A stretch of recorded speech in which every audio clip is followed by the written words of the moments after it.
Newsline. Sa ibang tampok na ulat po tayo, sa oras alas 8:45 ng umaga, inihahanda na ng Quezon City Police District ang kasong kriminal laban sa 4 na suspect na miyembro ng Tau Gamma Phi Fraternity na pumatay sa graduating criminology student ng Philippine College of Criminology na si Aldrin Bravante. Ayon kay QCPD Director Police Brigadier General Redrico Maranan, mahaharap sa kasong paglabag sa Republic Act 11053 o Anti-Hazing Act of 2018 ang 4 na sospeka. Dagdag pa ng opisyal na 2 sa mga ito ang mayroong extrajudicial confession o pag-amin sa kanilang nagawa, kung kaya mayroon pang mahigit 10 individual na sangkot sa naturang krimen ang kanilang nilaglag.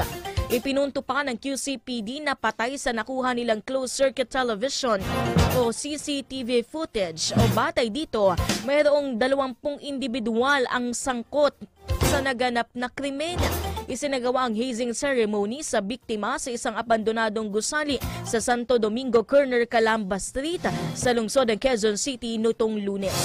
Batay sa unang pagsusuri sa bangkay ng biktima, nagtamo ito ng mga hematoma o pasa sa 2 binti at mga paso ng sigarilyo sa dibdib at 2 kamay. Newsline.